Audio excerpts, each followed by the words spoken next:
What a difficult act to follow. My goodness, Liz. Golly. Now, I'm just going to get a little bit serious, I suppose. This is a sort of a general interest talk. It's not particularly medical.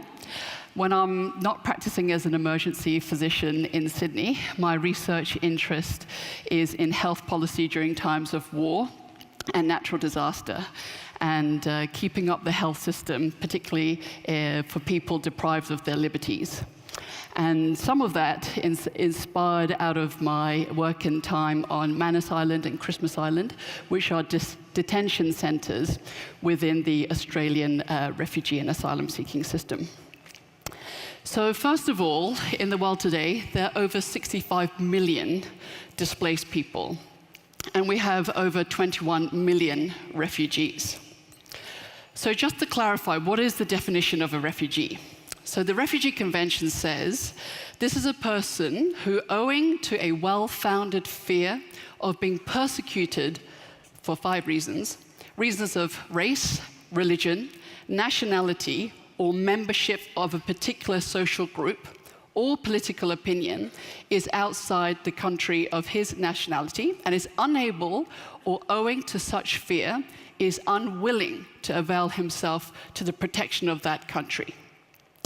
An internally displaced person is someone who hasn't left their national boundary, and an asylum seeker is somebody who has crossed an international border but has not yet gone through the process of being granted refugee status. So our top hosting countries around the world today are Turkey, Pakistan, and Lebanon, followed by Iran, Ethiopia, and Jordan. These 3 countries, Syria, Afghanistan, and Somalia, produce over 50% of the refugee population today. The International Organization for Migration predicted that in 2015, over 5,700 people lost their lives while seeking asylum. And it's estimated that today, 1 in 30 of people trying to cross the Mediterranean dies in the process. There are refugees from many other places, including Rohingyas and Afghans going all over the world, Congolese and Zimbabweans escaping to South Africa. They also include people running away from murderous violence in places such as El Salvador, Guatemala, and Mexico. So what is the refugee crisis? Is it just that it's the number of people involved or the incalculable cost to host countries? Well, I can think of no better place than Europe and Germany, really, to contemplate this issue. With these 3 words in 2015, wir schaffen das, we can do it. Angela Merkel opened the floodgates of Europe to tens of thousands of refugees. She suffered criticism. She's been blamed for Brexit, the rise of the far west, as well as the collapse of a viable Europe. She has paid dearly for this in terms of her popularity, although this is recovering. Nevertheless, there is still a lot of resentment, both nationally and internationally. So what better place than Berlin to contemplate the crisis that we're in? So what are the sorts of issues that are stirred up by a high influx of refugees? Well, let's first start with the economic. A huge influx of people raises the fear that there'll be an increase in competition for jobs. This will drive down wages and also is going to empty the public coffer. Well, this is actually true. The IMF have produced statistics to say that in 2016, the injection of people into Europe created a net growth of 0.1% of the GDP in Europe. This is because of an influx of the labor market and also the fiscal spending that goes into funding the receiving of refugees. The net cost in the same year to the whole of Europe was 0.19%. For Germany, the growth was 0.3% and the net cost was 0.35%. So for all the kerfuffle, we're talking about a GDP cost to Europe of 0.09%. In addition, there has been a Danish study which showed that 10% rise in migrants drives a depression of the wages for menial tasks by about 2%. So people in Denmark did actually lose their jobs, the cleaning and the menial jobs. However, there was a benefit, overall benefit of this wage dampening. Rather than sulking on the dole, these people then went and got higher paid jobs, and the net effect was that they got higher paid, had higher paid incomes. Pension is going to be reduced by a modest 0.25%, a quarter of a percent, by 2030 by the influx of refugees. And it is true that refugees pay less into the tax system than they gain from about the first 20 years of their time. This is true in Australian studies as well as across Europe. Whilst the short-term calculations are fairly simple, the longer-term ones depend inherently on how we integrate refugees. So these are various scenarios, but the biggest barriers to for employment include education, language, religion, and professional standards. Countries which choose to invest in these for refugees will be paid in dividends. Also, countries which choose to allow asylum seekers to work will make a fundamental difference in their integration. Whilst the notion that the influx of refugees is going to cripple the financial viability of Europe is entirely unfounded. Not even Lebanon is suffering financial crippling, and 1 in 4 of the population there is now refugees. It is being used to justify economic protectionism around the world. Nowhere is this more prominent than in the US. Those of us from Australia may already recall the dead-end economic folly of protectionism. In 1890, Australia was the richest country in the world. And we chose to protect this with tariffs, with quotas, and with regulations. We rapidly plummeted into the 20th ranking in the world, and we have spent many years trying to reverse this, this experiment and this failure. Referring to the US, an economist in the magazine Seeking Alpha has said of the US, "It is merely populism and an empty promise to the Rust Belt to suggest a different outcome. There's no protecting to greatness, only competing for greatness. Not buying from foreigners is very unlikely to go unnoticed or unpunished." So we must therefore avoid false perceptions determining our economic trajectory and also our policies towards asylum seekers. What the refugee crisis is also being used to justify is a rise in xenophobia, racism, and Islamophobia. Not to pick on the US, but one of the most outrageous examples has been Trump's attempted travel ban. The Cato Institute caused further astonishment when it confirmed that in the last 30 years, not a single American has been killed by a national of, in a terrorist act of the 7 countries that he put on the travel ban.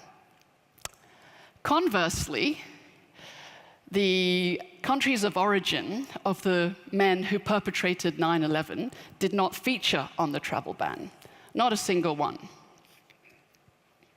They also calculated that the probability of an American being killed by a refugee terrorist per year is 1.39 billion. So they concluded that Trump was responding to a phantom menace. Whilst pointing the Islamophobic finger, well, in addition, doing that, pointing the Islamophobic and the xenophobic finger at refugees and migrants is extremely unlikely to be useful. It will fuel the conditions for radicalization and is very likely to backfire when we deal with the rising phenomenon of homegrown terrorists. At the same time, though, it is unhelpful to label every single concern that is brought up about refugees and what they mean for our communities, to lump that into the racist or the xenophobic basket. Expressions of what I prefer to call culturally correlated irritations, and I think we can all think of one or two that we've been guilty of, I think could be better explored scientifically, exploring whether they are really a threat to our way of life or not. Host nations should be able to determine the values that made them an inspiration for the people trying to get to them in the first place. One particular social value that I would like to highlight is that of gender equality. In her book, Sex and World Peace of 2012, Valerie Hudson wrote, "The very best," and she showed empirical evidence for this, "the very best predictor of a state's peacefulness is not its level of wealth, its level of democracy, or its ethno-religious identity. It is how well its women are treated." So we have been warned, don't mess with the women. And as we continue to involve methods to integrate refugees and asylum seekers, upholding the empowerment of women must be one of the most core and fundamental values in our society today. Hannah Arendt, who is a Jewish-born German political scientist, there's a road named after her near the very moving Holocaust memorial here in Berlin. She said, "We are not born equal. We become equal as members of a group on the strength of our decision to guarantee ourselves mutually equal rights." Some of you may recall the Stanley Milgram experiments of the 1960s, which were done to assess the obedience to authority. It's astonishing that when the subject, who's the teacher here, was surrounded by Confederate subjects refusing to give electric shock to the learner, the likelihood that the subject would deliver an electric shock to various conditions dropped from 65% to only 10%. Conversely, when Confederates were planted, who showed no hesitation whatsoever at giving the high voltage electric shock, though the percentage that agreed and actually went to give the shock rose from 65% to 93%. What we do as individuals is critically important in shaping the social norms that we live in. When we hear the refugee crisis used to justify racism, xenophobia, Islamophobia, the only honorable response is absolute rejection and refusal to participate.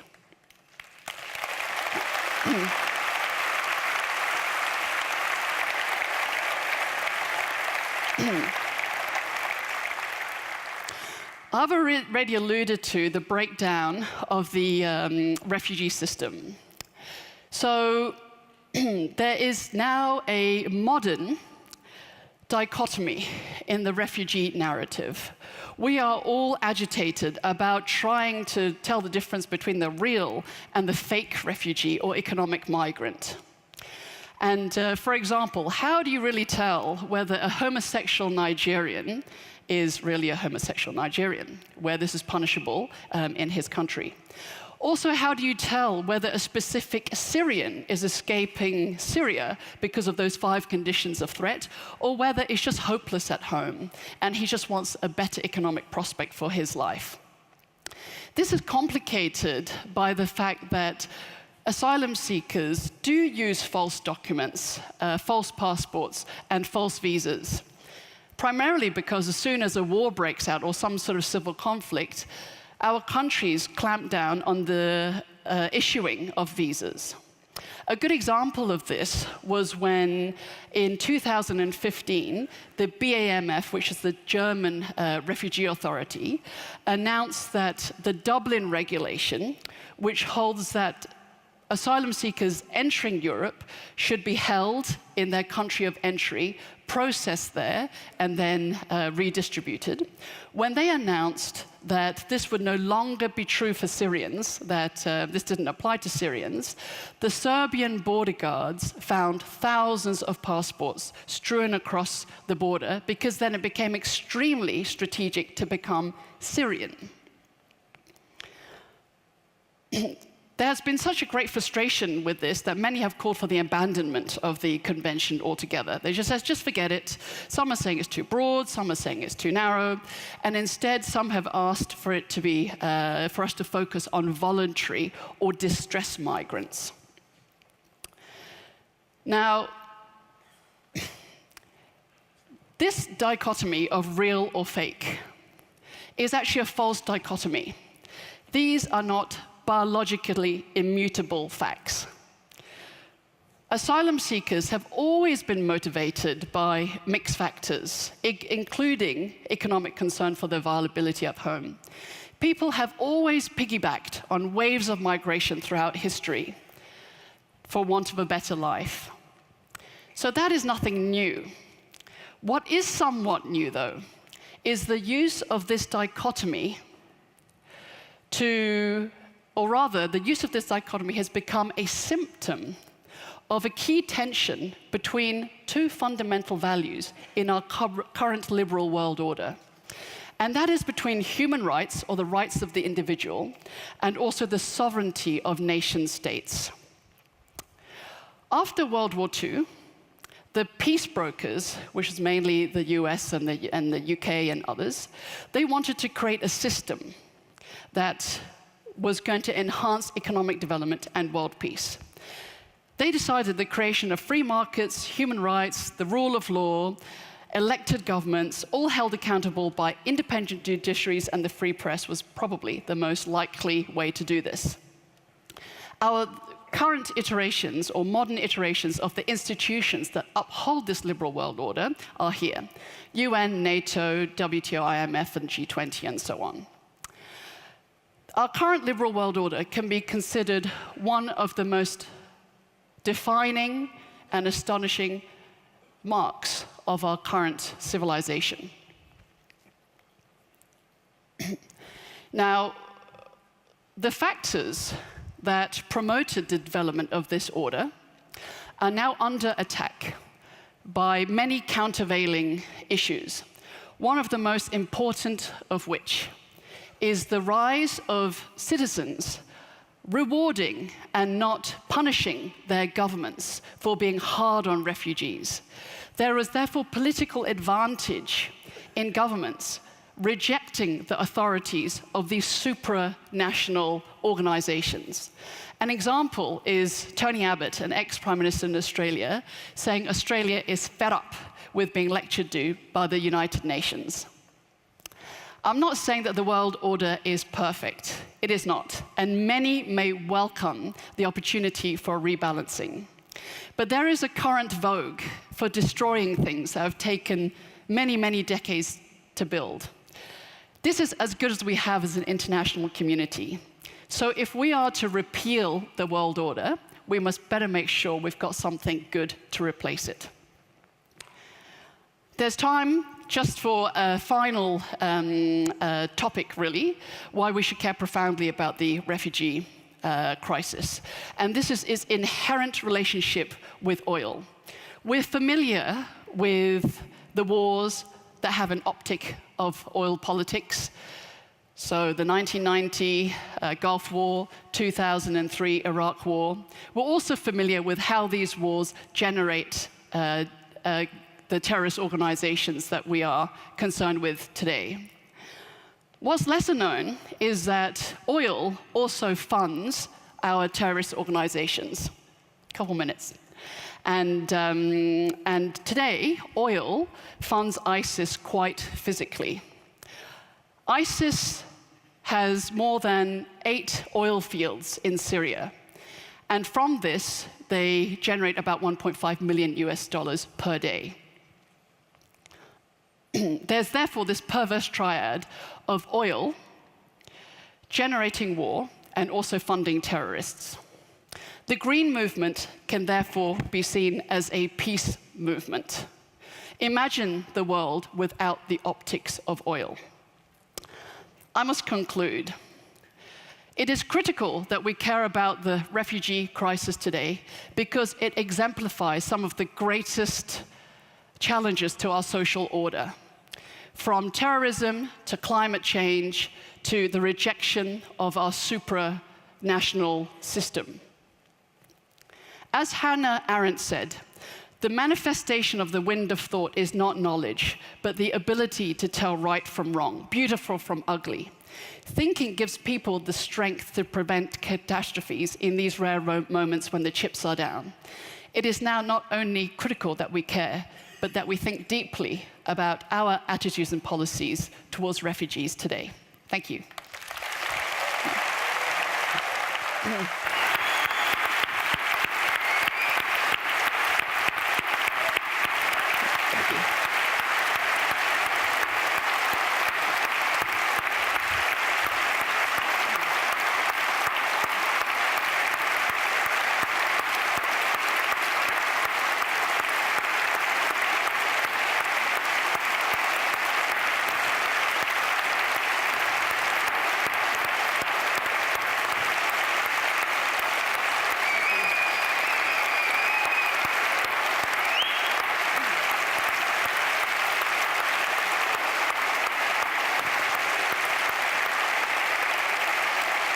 Thank you. We are so honoured that you came to talk to us, deeply honoured. But I will take away that little mantra to add to one of mine, don't mess with the women. I'm taking that. So thank you. Just before I throw to Twitter, I know we're over time, but I don't care because that's so fantastic. I think we need to have a little bit of feedback. Grace has just let me know, just to remind you that in the Sim House there's a genius bar with very clever students, young things, who can help people get on Twitter if they're having any trouble. But over to Twitter. Yeah, the major theme, of course, is around how important the issue is that you discuss, and largely questions about what people as individuals can do. And when people leave this conference, they're going to go back to dozens of countries around the world, and people want to know maybe one thing that you would suggest as a point of advocacy that an individual can take on when they leave here. Thank you for the question and for the interest. I think, as I try to illustrate with the Milgram experiment, it is these small-level individual actions that are fundamentally important. It's not okay. Jokes, that's fine. That's part, especially in Australia, part of the Aussie banter. And we work in a very multicultural society. But it's to not allow the hijacking of this issue to justify and exemplify all the ills of our world. It is not true. And we have to decide about what hierarchy of priority that we're willing to live with. So I just think as an individual level, just every time you hear it, just reject it, because it produces the sort of environment that is really unhelpful. And before we know it, reject all these wonderful institutions and organizations. Look what's happening in the US. Look what's happening in Brexit, when there isn't a good alternate answer. And also on a more basic level, you know, when you do your rostering in your places of work, encourage people who want to go into these environments. Being in them has changed my worldview fundamentally. And I think don't be cynical, even if someone wants to go off for 3 months with MSF, you know, oh, that's not going to change the world. No, it doesn't change the world, but it's these cumulative acts and these cumulative experiences that together create the environment where we simply reject what is unacceptable in the world today.